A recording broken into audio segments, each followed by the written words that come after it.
Buenas noches, compañeros y compañeras, espero que estén todos bien, espero que estemos saliendo bien.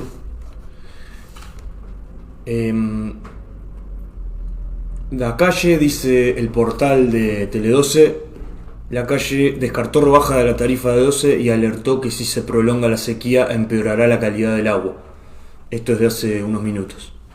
Es decir, la calle Pou está responsabilizando de la situación de la sequía, obviamente a la naturaleza, ¿no? Y como que él no tiene nada que ver.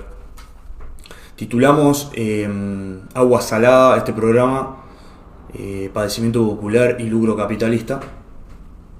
Y la situación realmente, lo que está pasando en Uruguay no hace otra cosa que empeorar el tema de la falta de agua potable. No es la falta de agua potable, sino la salinidad que está teniendo el agua y las repercusiones políticas, ¿verdad?, que esto ha generado.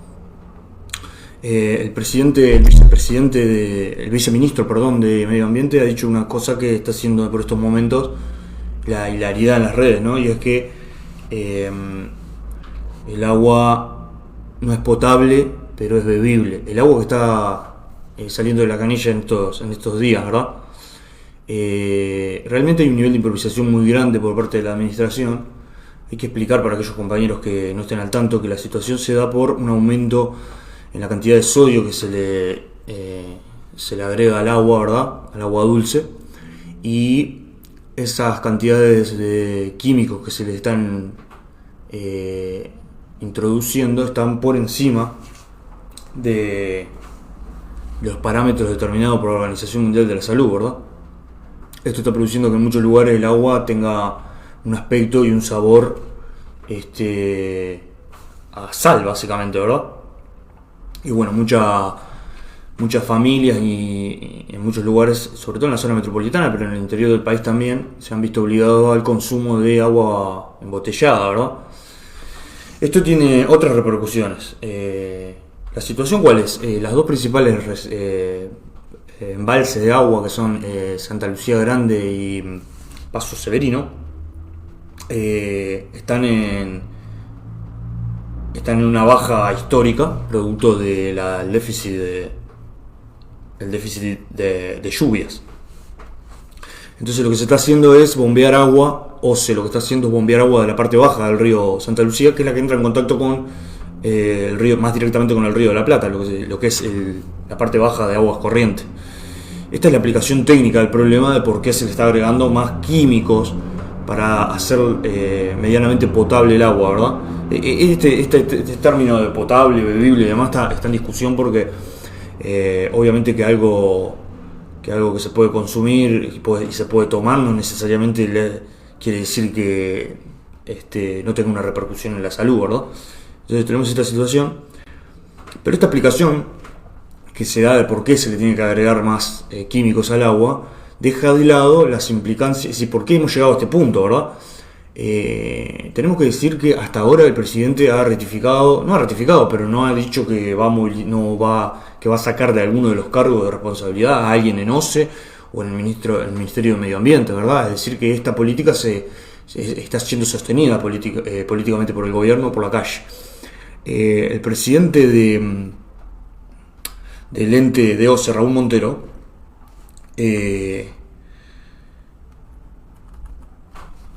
ha hecho un mea culpa en su momento diciendo que bueno, que quizás la comunicación no fue la mejor, y OCE ha anunciado la construcción de una represa provisoria en la parte baja del río Santa Lucía que costaría $500,000 y estaría en una semana. Es decir, estamos ante una serie de medidas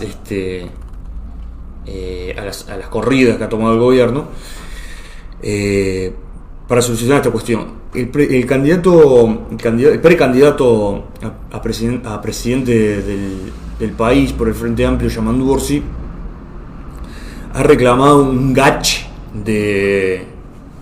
ambiental sobre esta cuestión, ¿verdad? Un gach por el agua. ¿Qué es el gach? El gach es el grupo que se formó entre científicos y diversos expertos y profesionales, doctores, biólogos y científicos, y fue un grupo que se encargó del combate a la pandemia, digamos, y del asesoramiento a los diversos niveles del gobierno.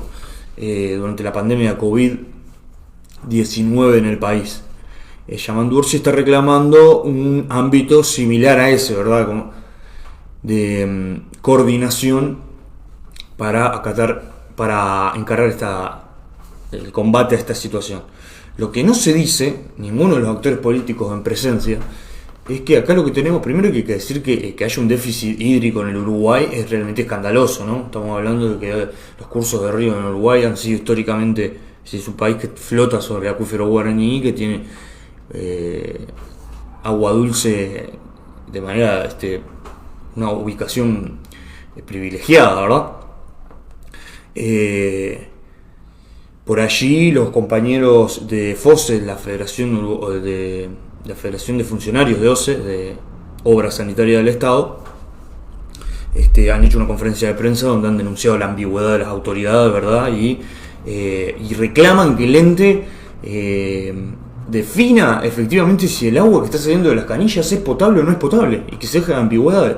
Porque algo que decía por ahí Federico Kramer, el presidente, un compañero que ha estado en nuestro programa en otras ocasiones, hablándonos del proyecto Neptuno, que ya nos vamos a referir brevemente sobre eso, decía claramente es que el agua es potable o no es potable, no hay puntos medios en esto, ¿verdad?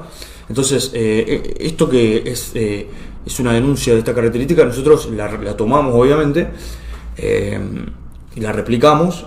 Vamos a ver si es posible tener la presencia de algún compañero de FOSE, de Federico o algún compañero más, o de otras organizaciones también que están muy compenetradas con esta lucha. Y por otro lado, lo que denuncian otras organizaciones es que tenemos acá que los grandes consumidores de agua dulce, están todos vinculados al agronegocio, a la producción de soja, a la producción de pasta de celulosa y a la ganadería. Entonces, lo que tenemos acá es el vínculo estrecho entre el capitalismo y el saqueo de los recursos naturales. En esto, hoy tenemos, como pusimos en la descripción del video que estamos transmitiendo, del programa de hoy, tenemos que los actores políticos se acusan mutuamente de qué no se hizo, de qué sí se hizo, de la represa de los distintos intentos que se hicieron para no depender únicamente del Santa Lucía como fuente como recurso acuático de la capital y de la zona metropolitana, pero acá son todos responsables. Es decir, acá hubo 15 años de gobierno del Frente Amplio que lo que hizo fue exonerar impositivamente a las grandes empresas, a la sociedad anónima y a las multinacionales para entregar los recursos naturales y para facilitar, digamos, la ganancia y la instalación de esas empresas, ¿verdad? Entonces, y la continuidad del propio gobierno de Lacalle en esta situación. Entonces acá tenemos el vínculo estrecho entre los negociados capitalistas que enriquecen a un puñado, digamos, de banqueros y de especuladores y de capitalistas. Ese dinero no queda en el país porque estamos hablando de, por ejemplo, UPM, que es un gran consumidor de agua y un gran contaminador, ¿no? Estamos hablando de las fábricas de pasta de celulosa más grandes del mundo, que pudren los cursos de agua del país y que tienen un consumo, cada eucalipto, litros de agua por día descomunal. Eso hay que multiplicarlo por la cantidad de hectáreas que hay plantadas de eucalipto, que termina en una cosa, termina en cifras realmente obscenas, ¿verdad?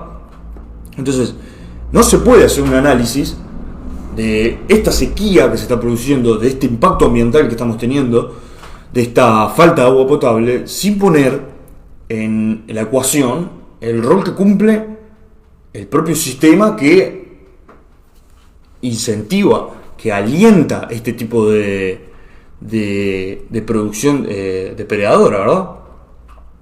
Lacalle hoy estuvo en una escuela, el presidente de Lacalle Pou estuvo en una escuela, fue a inaugurarla allí, incluso hasta un niño le preguntó qué era lo que estaba pasando con el agua que estaba salada, lo puso en aprietos al presidente, y el presidente dice que lo único que falta es que lo acusen de que no llueve. Bueno, nadie lo acusa de que no llueva, obviamente, pero esto son puras excusas, es decir, puras excusas y una victimización que no corresponde en el caso de los funcionarios, en este caso el presidente, que tiene que velar justamente por las medidas de contingencia que prevean esta situación, ¿no? Entonces tenemos esta situación y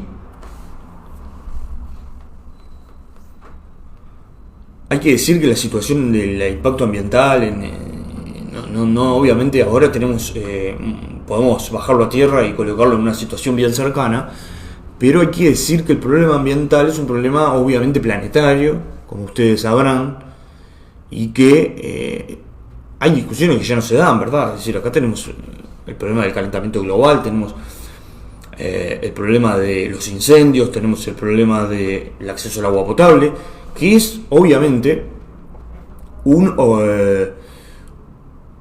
objeto, como todo en el capitalismo, un objeto de lucro, ¿verdad? Y se ha transformado obviamente en una mercancía. Entonces, este elemento tiene que estar presente porque esta situación obviamente que va a tender a agravarse en la medida que grandes corporaciones, que grandes pools, esto hay diferentes tipos de investigaciones, ¿verdad? Pero que se apropian de los distintos embalses, de las distintas fuentes de agua potable, de fuentes de agua dulce, para la producción y justamente para sacar un lucro mayor. Lo que nosotros tenemos que decir es que es evidente que estamos en una emergencia sanitaria y que hay que garantizar el agua potable para toda la población, hay que suspender el cobro de las tarifas. En esto el Frente Amplio tiene una posición muy timorata, porque lo que plantea es exonerar el 50% de la tarifa de agua a los consumidores. Lo que hay que decir es que no se puede cobrar agua que no es potable, no se la puede cobrar a la población, que el gobierno del Estado tiene que hacerse responsable de el suministro de agua que sea agua embotellada, hay que hacerla llegar a los barrios. Y esto plantea otra serie de problemas, ¿no? Por ejemplo, este problema de que se diga a último momento y cuando ya era inocultable que el agua estaba llegando de otra manera, tiene que ver con el control de las empresas, ¿no? Entonces nosotros planteamos el control obrero, obviamente, el control obrero y de usuario sobre la OCE en este caso, y un impuesto especial. Obviamente que hay que colocar unos impuestos especiales a los grandes consumidores. No es posible que no solo que no se les cobren impuestos, sino que se los exonere. Estamos hablando de recursos naturales, de recursos finitos y que son propiedad de la población. Si el agua es obviamente que nosotros defendemos que el agua, bajo el capitalismo, el agua es en este caso, quien se las apropia y de quien acapara, digamos, ese recurso. Pero el agua es un bien esencial para la vida y por lo tanto no puede ser producto de ningún tipo de privatización. Acá tenemos el elemento de la voracidad capitalista que está ausente en cualquier análisis, ¿verdad? Entonces, esto que está, obviamente que como medida política hay que remover al conjunto del directorio de OCE, al presidente en primer lugar. Esto no está presente, es uno de los principales responsables, y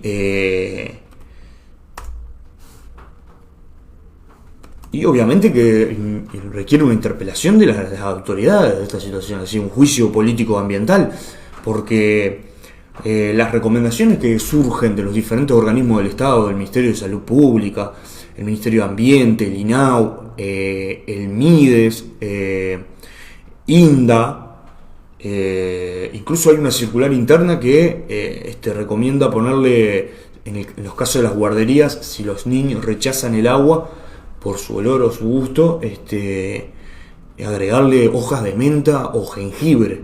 Después esto fue negado por el Ministerio, por el MIDES, pero en realidad la publicación es una circular interna que en el comunicado público no aparece ese punto.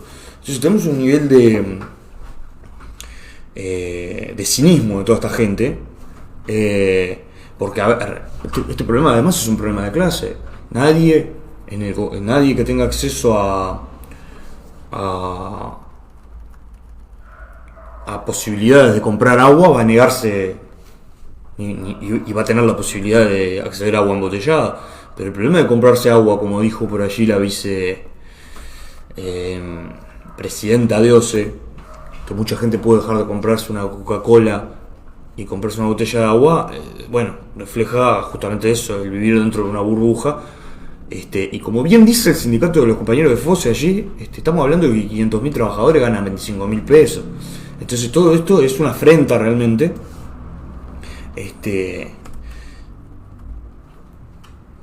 Entonces este digamos que es el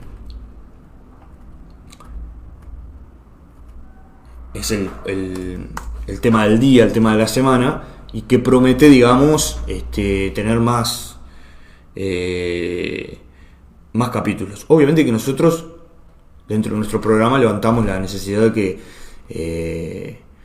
cuando nosotros peleamos por salario, peleamos por condiciones de vida, peleamos justamente incluso para que esas pérdidas de derechos que bajo el capitalismo siempre están amenazadas, ahora tenemos algo más elemental, que es el derecho al agua potable, tener acceso al agua, tener derecho a la vida y a la salud. Estas cuestiones son incompatibles con el sistema que se basa en la propiedad privada y en el robo del trabajo ajeno. Solamente bajo otro sistema se pueden garantizar todas estas cuestiones, pero tienen que estar presentes en un programa y tienen que ser denunciados en esta es decir, cuando se pretende arrebatarlo, ¿verdad?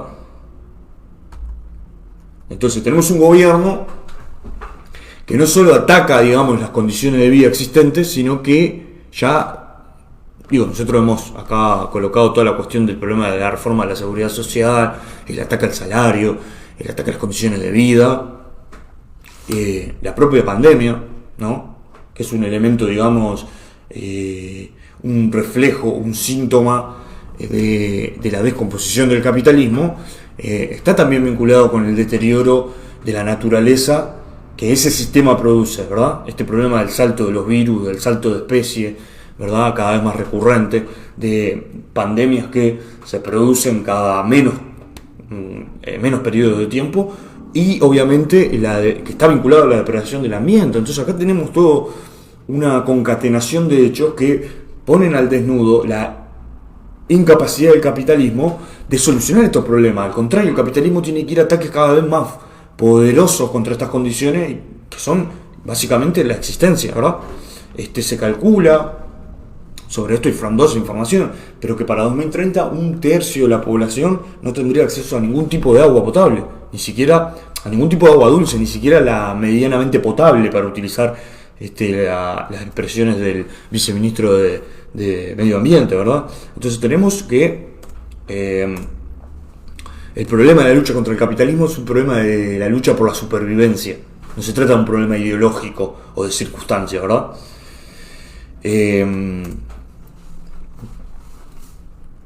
Después queríamos comentar un poco, nos informaban, no sabemos en qué situación está, pero le comentamos a los compañeros que está siendo ocupado el centro de los estudiantes, el centro de estudio del Liceo Dámaso, ¿verdad? Por sus estudiantes, y que hasta donde sabíamos se negaban a desalojar, había un pedido de desalojo policial, y hasta donde sabemos había en camino, estaría la fuerza de choque, porque los muchachos están llevando la medida de lucha adelante, así que fuerza allí a los compañeros, sea que sea lo que esté pasando. Obviamente que los medios, Tribuna TV está al servicio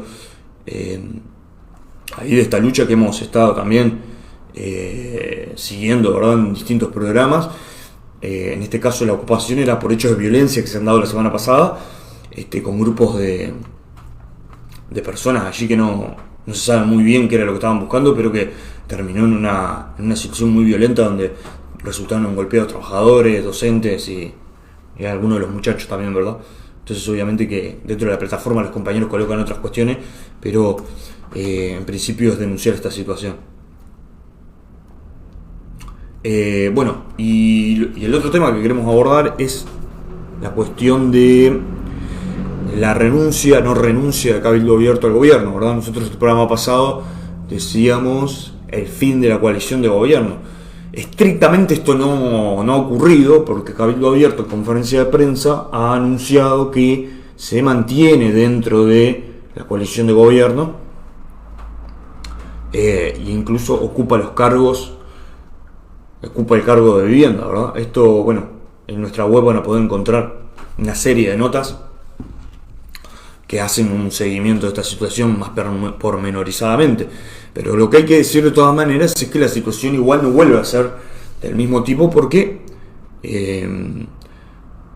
la calle Pou aparece hasta cierto punto reforzado en la crisis esta de gobierno, porque logra imponer, digamos, sus condiciones, ¿verdad? De, bueno, el retiro de la ministra. Cabildo Abierto, obviamente, se resistía mucho a cambiar a la ministra porque implicaba asumir que la asignación de casas de manera discrecional a dedo, ahora se sabe también que se le habría designado una casa a una de sus empleadas domésticas también. Entonces son una serie de casos muy, muy concretos que ponen digamos en cuestión uno de los puntos, digamos, en el que Cabildo Abierto intentaba diferenciarse, que era el problema de el clientelismo, las prácticas clientelares, la honestidad, el problema de administrar los recursos de todos de forma transparente, etcétera, etcétera, etcétera. Obviamente esto le pega la línea de flotación al gobierno, le pega la línea de flotación a Cabildo Abierto, perdón, y ya produce ciertos indicios de una incipiente crisis interna dentro de la propia formación. Acá hay declaraciones de diputados, incluso hay el desafío de uno de los directores de ANCAP, ¿verdad? El ente que se encarga de refinar el petróleo, que ya no responde, ni siquiera responde a su dirección, y que planteaba, bueno, obviamente cuestionaba a la ministra por sus prácticas, y hasta amenaza a la dirección o a alguno de los integrantes de la dirección de Cabildo Abierto con incluso algún tipo de denuncia penal por algunos dichos que se pusieron en circulación contra su persona. Entonces ya tenemos acá, y también hay declaraciones de algún diputado allí tomando distancia, digamos, de Irene Moreira, con lo cual implica que se generó una disgregación interna allí, ¿verdad? Por otro lado, la crisis pone de manifiesto el carácter de Cabildo Abierto, ¿verdad? Es decir, Cabildo Abierto está lejos de ser un partido, en el sentido de que no tiene una estructura partidaria, y que esto se evidenció mucho incluso en el primer periodo, en los primeros meses, cuando tenía que cubrir los cargos, por ejemplo, para diputados y senadores, y terminaron llegando a esos lugares personas realmente que no tenían ningún tipo de preparación. Cabildo Abierto tuvo que sacar una circular interna de comportamiento y como una guía para las declaraciones en los medios, porque decían cosas realmente disparatadas, ¿verdad? Quienes ocupaban esos cargos de mucha visibilidad, y los medios obviamente lo buscaban. Entonces esto reflejaba el carácter de Cabildo Abierto como formación política. Lo cierto es que Cabildo Abierto es un partido con una fuerte presencia de retirados militares, incluso la mesa política integrada por 16 miembros, muchos allí obviamente tienen un pasado militar, pero incluso los asesores y demás también. Entonces Cabildo Abierto, que apareció como esto, ¿verdad? Como el abanderado de la lucha contra el clientelismo y toda una serie de prácticas muy comunes de acomodaticia y de arribismo, demuestra que con esta crisis, luego de amenazar con que se iba a retirar del gobierno, aparece como un aparato protegiendo justamente eso, el acomodo de sus miembros y que está prendido a la teta del Estado finalmente, ¿no? Es decir, y esto quizá con un carácter más concentrado incluso que otros partidos. De los 16 miembros de la dirección, para que ustedes vean, de esa mesa política, ellos no dicen dirección, pero de hecho a todas luces funciona como una dirección de la mesa política, todos están allí por tener algún tipo de cargo en el Estado. Son diputados, son senadores o asesores o tienen algún cargo en algún lado, ¿verdad? Entonces, tenemos acá un partido con esa impronta que sale golpeado de esta crisis. Es decir, después de haber ellos mismos fogoneado el hecho de que se iban a retirar si la calle Pou no se bajaba de su posición de pedirle el cese a la ministra Irene Moreira por esta situación de designar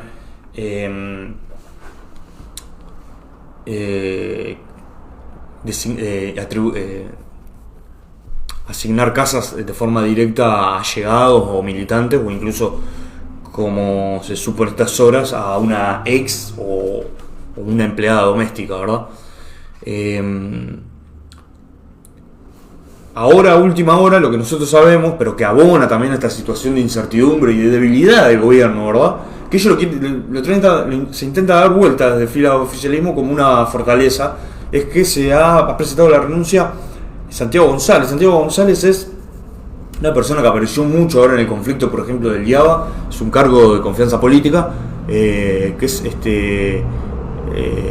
es el tercero en el Ministerio del Interior, es el encargado, digamos, de convivencia ciudadana, es el título del Ministerio del Interior, que es una suerte de negociador en conflictos, básicamente, en ocupaciones, en distintos tipos de conflictos, cortes de calle y demás. Allí es donde suele hacerse presente. Tuvo una presencia muy destacada en el conflicto del IABA porque era quien aparecía fungiendo allí de nexo, no de nexo, sino de representante del Ministerio del Interior en las ocupaciones y en todo tipo de protestas que han protagonizado allí los compañeros estudiantes. Ha presentado su renuncia en las últimas horas. Santiago González estaba en la picota porque había surgido, también producto de una investigación periodística, que se atendía en el hospital policial, perdón. El hospital policial, hay que decir que es un hospital exclusivo para uso de funcionarios policiales, pero es una práctica, evidentemente. En este caso se suma a otros casos, ¿no? De otros jerarcas, incluso durante el gobierno del Frente Amplio, de jerarcas que se atendían en el ministerio en el hospital policial, perdón, y que constituye una irregularidad, obviamente. Santiago González dijo una cosa, después se dijo que no se acordaba, que sí se acordaba. Bueno, todo indica, hay que confirmarlo, después no, la verdad que todavía no estaba clara la situación, pero que Santiago González fue más bien cesado, ¿no? Esta práctica de presentar la renuncia suele ser siempre a pedido. Entonces, había quedado ahí en falsa escuadra con esa situación, y ahora en las últimas horas se conoció su renuncia. Entonces esto lo intenta presentar diferentes actores del oficialismo como una fortaleza de diferencia con el Frente Amplio, ¿verdad? Que supuestamente o no supuestamente cubría los casos de irregularidades, de corrupción y demás. Lo que tenemos en realidad acá es una fragilidad del gobierno, y no una fortaleza, ¿verdad? Tenemos una fragilidad y contradicciones permanentes, ¿no? De su personal político y de imposibilidad de llevar a la práctica lo que se sostiene con el discurso en la vida de los hechos, ¿verdad? Lo que tenemos, al contrario, es casos de corrupción, de denuncias penales. Hoy, por ejemplo, otro hecho que también está en la opinión pública, que promete ser una fuente de una nueva crisis, es el caso Penades. La calle Pou está muy jugada en la línea de defensa de Penades, que para los compañeros que no están al tanto, es un senador, no es cualquier senador, es un senador que tiene más de 30 años en el Palacio, en el Parlamento, digamos que es la columna vertebral de lo que es el herrerismo, el principal sector del Partido Nacional, y es un articulador de la bancada oficialista, digamos. Así que no es cualquier persona, que está siendo acusado por, ya tiene unas 6 denuncias de distintas personas, sobre todo menores de edad, de justamente abuso y contratación de menores de edad para llevar a cabo prácticas sexuales, ¿verdad? Entonces, estas denuncias están generando, incluso, hoy publica el semanario Búsqueda, alguna conversación interna, alguna reunión en la que hay ya roces internos dentro del Partido Nacional producto de esta situación. Hoy Lacalle Pou lo volvió a apoyar, aunque bien mirado, y si uno lee entre líneas, parece una forma más que es una forma de preparar el terreno para terminar de soltarle la mano. Esa es mi lectura. A Penades que otra cosa, porque Lacalle lo que dice ahí es: yo le creo porque lo conozco hace 30 años. Si no le creyera sería un muy mal amigo, dice, ¿no? Esto puede tener varias lecturas, quiero decir, ¿no? Pero parece una forma de decir, si no fuera verdad, yo no tengo nada que ver, o fue porque le creía a él, ¿no? Puede ser una forma de preparar el terreno para terminar de soltarle la mano. Bueno, esto por un lado. Obviamente la situación esta de Cabildo todavía está por verse. Hay, digamos, los análisis hoy pasan porque hay una serie de proyectos de ley que hay que ver cómo decantan del oficialismo, si tienen los votos. Está el problema obviamente de la rendición de cuentas. Está la amenaza de Cabildo. Las amenazas ahora realmente han cobrado otro carácter porque no, al menos la principal amenaza, que era la de romper la coalición, no la llevó a cabo. Ahora Cabildo Abierto plantea una recolección de firmas de no resolverse para finales del mes que corre, es decir, de mayo. El problema del proyecto de ley que tiene Cabildo Abierto, que tiene que ver con el salvataje, entre comillas, de las personas que se encuentran en el clearing, que se calculan en 1 millón, y que obviamente acá esto genera toda una oposición de los distintos sectores, bueno, de los banqueros, y produce roces internos de los distintos partidos que forman la coalición, porque obviamente hay intereses encontrados. No tiene los votos ese proyecto de Cabildo Abierto para salvar o buscar una forma de financiamiento de los deudores irrecuperables, lo que se llama un sector de los deudores irrecuperables y de personas que están en el clearing. No tiene los votos, y Cabildo Abierto conferencia de prensa, en la conferencia de prensa donde rectifica que se queda dentro del gobierno, planteó que si esto no se resuelve, a finales de mayo lanzaría una recolección de firmas para llevarlo a plebiscito. Esto está por verse, pero de todas formas estamos hablando de que pretende Cabildo Abierto quedarse con una bandera popular después de que votó la reforma de la seguridad social, ¿verdad? Que es un mazazo a la clase trabajadora, que es un mazazo a los futuros jubilados, que ataca, digamos, la forma que rebaja la forma de cálculo jubilatorio y que aumenta la edad de retiro. Entonces, pretender ahora presentarse con una bandera popular después de haber votado eso, realmente demuestra un nivel de cinismo es decir, esta gente no puede defender ningún interés popular. Son camarillas que se intentan preservar a sí mismas, ¿verdad? Entonces esta es la situación del gobierno. El Frente Amplio tiene una posición respecto a la crisis con Cabildo absolutamente anodina, ¿verdad? Fernando Pereira anunció que lo de Irene Moreira era ilegal, constituye una ilegalidad, algo que por otra parte todo el mundo se da cuenta, y que que la bancada del Frente Amplio maneja la posibilidad de un juicio por la expresión es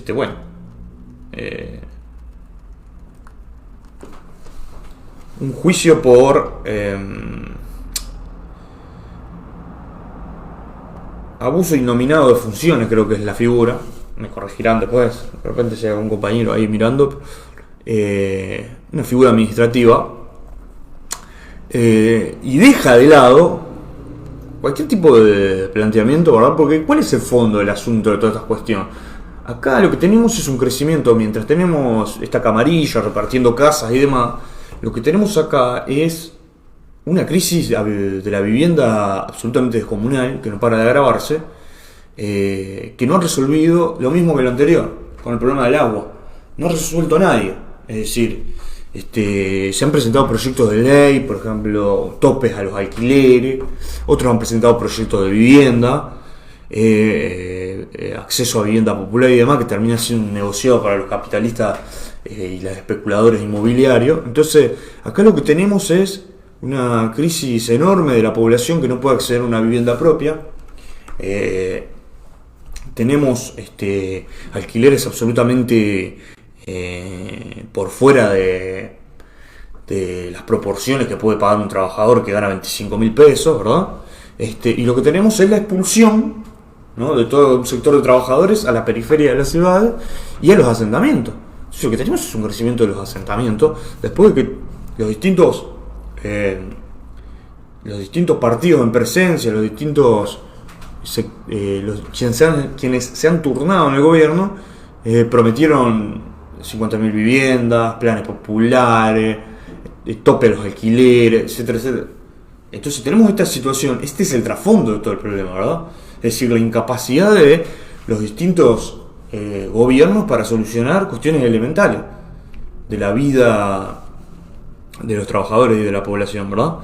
Entonces acá lo que hace falta obviamente es un plan de vivienda popular, ¿verdad?, financiado sobre la base de fuertes impuestos a los capitalistas del agro, a los capitalistas industriales, a los capitalistas del comercio, como solución, digamos, a la falta de techo para la familia. De otra forma, obviamente, todas las carencias son utilizadas siempre como moneda de cambio y como elemento de manipulación de los sectores de los trabajadores y de los sectores que carecen justamente de distintos tipos de bienes, ¿verdad? Es decir, que en esto, de nuevo, Cabildo Abierto se ha mostrado como profundamente un partido tradicional y del sistema, ¿verdad? Hay un elemento, sin embargo, en toda esta crisis que me gustaría destacar, y que está colocado en el artículo que les mencionaba en nuestra página web, pt.org.uy, que son unas declaraciones del senador Domenech. Domenech es quizás uno de los tipos más inteligentes de ese partido, de Cabildo Abierto, a pesar de que es un cavernícola. Pero cuando le preguntan por la situación interna de Cabildo Abierto y su relación futura con lo que queda del gobierno de la calle, él dice que la diferencia de Cabildo Abierto y el resto de sus socios de gobierno, el Partido Nacional y el Partido Colorado, incluso el Partido Independiente, es que Cabildo Abierto, es que sus socios tienen una profunda esperanza en este problema, bueno, del derrame, de los Maya Oro, que van a venir inversiones del extranjero, y que eso se ha demostrado como falso, ¿no? Y que bueno, que Cabildo Abierto prioriza el capital, los capitales nacionales, la inversión nacional, etcétera, etcétera. Pero esto que dice Domenech es revelador, quiero decir, es una caracterización política inadvertida del hombre, pero que pone de manifiesto este problema que nosotros hemos tocado, ¿verdad?, en diferentes programas y están en nuestras elaboraciones políticas, que es este problema de las ilusiones de la calle, que no son las ilusiones de la calle, sino del sector de la burguesía que él representa, de un desarrollo producto de un funcionamiento del capitalismo que ya pasó. Es decir, este problema de la llegada de inversiones, de los precios altos de los commodities, de sacar un rédito a partir de eso, del que se benefició mucho las administraciones frente amplistas, ya se terminó. No han advertido que lo que estamos es en una fuerte guerra comercial y que justamente los sectores como América Latina, los llamados emergentes, están todos en crisis. Basta ver la región. Entonces, no se ha advertido esto por parte de este sector. Es decir, en la burguesía hay una ilusión, ¿no? Como decía algún compañero por ahí, a veces la burguesía tiene ilusiones, todas las clases tienen ilusiones, pero a veces la burguesía tiene ilusiones, tiene más ilusiones que la propia clase obrera, que también las tiene. Entonces, hay un espejismo y estas palabras de Domenech las ponen de manifiesto. Es decir, acá tenemos una puja interburguesa y una fragmentación que se expresa en un diferente diagnóstico de la situación y de cómo salir del impasse o del callejón sin salida. De todas maneras, Domenech no pudo, es decir, su partido, a pesar de que él, aparentemente por los trascendidos de prensa, era partidario de abandonar la coalición, no logró su cometido y su partido se mantiene dentro. Se está quedando entonces en el impasse, es decir, describe un impasse. Todo este problema, incluso se podría colocar el problema del TLC con China. No va a ningún lado. Eso, palabras más, palabras menos, es lo que plantea Domenech. Y Cabildo Abierto tampoco va a ningún lado, porque se quedó adentro con los que no van a ningún lado. Entonces esta conclusión de la crisis me parece muy importante, porque muestra una incertidumbre de la clase capitalista, ¿verdad? Bueno, compañeros, no tenemos ningún comentario. Vemos ahí que hay varios compañeros mirando. Les mandamos saludos a todos. Nada, ya estamos un poco en hora. Esperamos tener para el próximo programa algún compañero que nos pueda sea mucho más preciso y más riguroso en el análisis de este problema que estamos teniendo con el consumo del agua. El propio presidente ha dicho que esta situación de no llover se va a agravar, es decir que la perspectiva es de que esto tiende a un declive mayor, y nada, obviamente que apostamos a que se han producido 2 movilizaciones en 48 horas sobre esta cuestión. Evidentemente hay que hacer una gran movilización, arrancar esta serie de planteos que hemos hecho, es decir, que se garantice agua potable para todos de forma gratuita, se llegue, obviamente que se le garantice agua sin veneno a toda la población, en especial a los lugares donde hay niños y demás, a los menores de edad, a la población de riesgo ni que hablar, y nada, y que sean responsables, los responsables políticos se tienen que ser responsables. Esa es la consigna que hay que colocar ahora, y que el agua envenenada se la tome en la calle, y se la tome los directores de OCE y toda esta gente que es incapaz incluso de cuestiones mínimas, ¿no? Así que se la tomen ella el agua salada y no los trabajadores, ¿verdad? Bueno, compañeros, muchas gracias, esperamos que hayamos salido bien y nada, los invitamos a compartir, y a comentar y a polemizar, etcétera, con todo esto que se ha vertido acá. Muchas gracias, hasta el próximo jueves.